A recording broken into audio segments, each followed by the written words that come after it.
Hello दोस्तों, स्वागत है आप सबका एक बार फिर से हमारे YouTube channel the learning curve y GM sir में।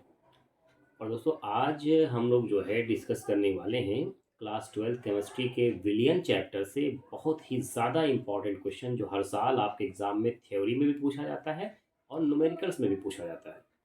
और इस टॉपिक का नाम है परासरण दाब, ऑस्मोटिक प्रेशर, जो कि अणुसंख गुणधर्म में से एक जो है अणुसंख गुणधर्म है। कॉलिगेटिव प्रॉपर्टीज में से ये भी एक प्रॉपर्टी है। तो सबसे पहले दोस्तों, आप लोग ये जानिए कि परासरण दाब होता क्या है, ऑस्मोटिक प्रेशर क्या होता है। उसके बाद हम लोग ये दो न्यूमेरिकल्स सॉल्व करेंगे। परासरण दाब का मतलब होता है कि अगर आपने कोई एक विलियन लिया, मान लिया आपने कोई विलियन लिया और इस विलियन को हमने एक अर्ध पारगम झिल्ली लगा करके, ये मान लीजिए क्या हो गया है, एक अर्ध पारगम झिल्ली जिसको सेमी परमिएबल मेम्ब्रेन भी कहते हैं। अर्ध पारगम झिल्ली, जो एग के, अगर आप अंडे को देखोगे तो अंडे का जो कैल्शियम कार्बोनेट वाला लेयर है, जब आप उसको छीलते हो तो उसके अंदर एक पतली सी वाइट कलर की झिल्ली निकलती है। ऐसी प्याज में भी आपको ये मिल जाती है, तो इसको हम लोग अर्ध पारगम झिल्ली कहते हैं। और इसके एक तरफ हमने ये विलियन रखा और दूसरी तरफ हमने ये विलियन रखा। इन दोनों विलियन में फर्क समझिएगा। इसमें जो विलायक की मात्रा है, विलायक की मात्रा, उसकी सांद्रता कम है। यानी विलायक की जो सांद्रता है वो कैसी है, कम है। विलायक समझते हैं ना, जिसकी मात्रा ज़्यादा हो विलियन में, उसकी सांद्रता कितनी है, कम है। और इस वाले में विलायक की जो सांद्रता है वो ज़्यादा होती है। इधर विलायक की सांद्रता ज़्यादा है। ठीक है, तो अब होगा क्या कि जो विलायक है वो अपने कम सांद्रता से अधिक सांद्रता की तरफ मूव करेगा, ऐसे। ठीक है, तो इस प्रकार के परिवहन को, इस प्रकार के ट्रांसपोर्टेशन को हम क्या कहेंगे, परासरण कहेंगे। ठीक है, विलायक के जो कण हैं, सॉल्वेंट के जो पार्टिकल्स हैं, उनका लो कंसंट्रेशन से, यानी कम सांद्रता से अधिक की तरफ जाना, particles of solvent move towards, इधर लो से हाई कंसंट्रेशन की तरफ जा रहे हैं, इसको हम बोलेंगे परासरण। तो जब ये चीज़ें इस तरफ जा रही हैं तो ये जो बीच में झिल्ली है, जो मेम्ब्रेन लगी हुई है, ये यहाँ पर इस प्रवाह को, इस फ्लो को रोकने के लिए कोई ना कोई प्रेशर लगाएगी। भाई हम उधर जा रहे हैं तो वो क्या कर रहा है, उसको रोकने की कोशिश कर रहा है। तो इस झिल्ली की तरफ से जो मिनिमम प्रेशर लगता है, जो न्यूनतम, कम से कम, इसकी तरफ से न्यूनतम दाब जो लगता है, उसी दाब को हम क्या कहेंगे, परासरण दाब कहेंगे। बात समझ आ रही है। विलायक के अणुओं का कम सांद्रता से अधिक सांद्रता की तरफ गति करना परासरण कहलाता है। और अर्ध पारगम झिल्ली द्वारा जो न्यूनतम दाब लगता है कि इस फ्लो को, इस गति को हम रोक सकें, उसको क्या कहेंगे, परासरण दाब कहेंगे। ठीक, परासरण दाब को हम लोग जो है प्रदर्शित करते हैं पाई से, और इसका जो फॉर्मूला बनता है वो होता है पाई इज इक्वल टू nRT/V। अच्छा, अगर इस फार्मूले को हम लोग थोड़ा सा और मॉडिफाई करें तो इसको हम ऐसे लिख सकते हैं, N/VRT।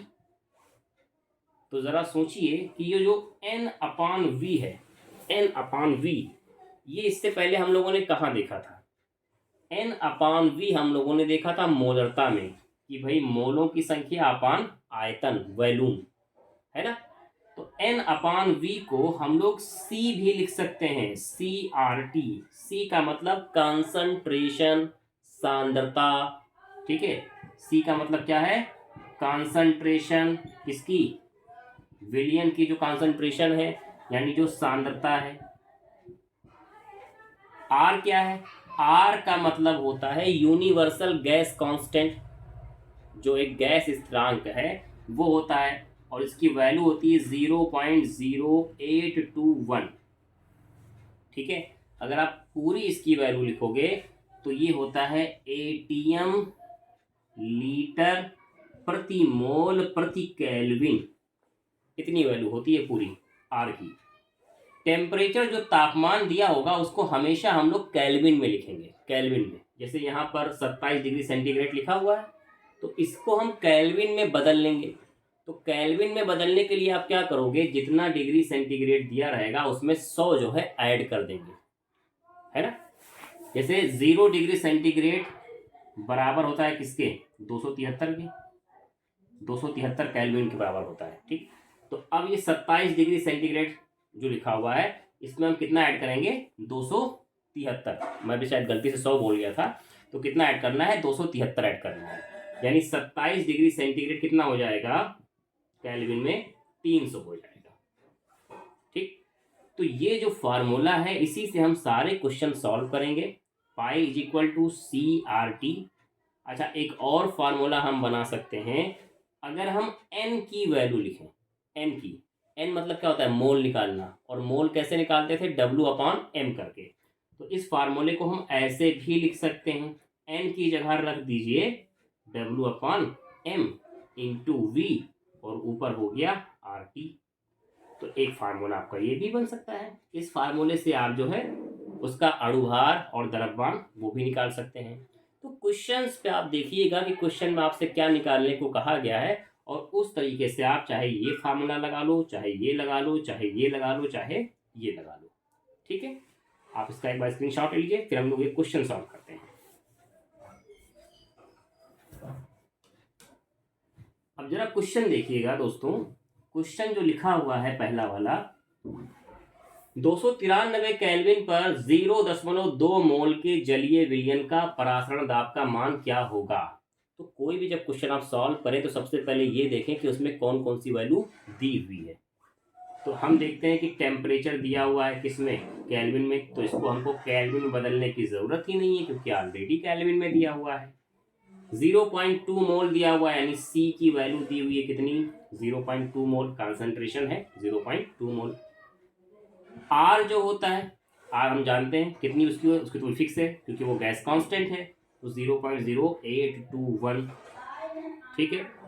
अब फॉर्मूला क्या रखेंगे, pi is equal to CRT, pi is equal to CRT, value आप रख दीजिए सबकी, 0.2 इंटू R कितना है, 0.0821 इंटू 293, ठीक है।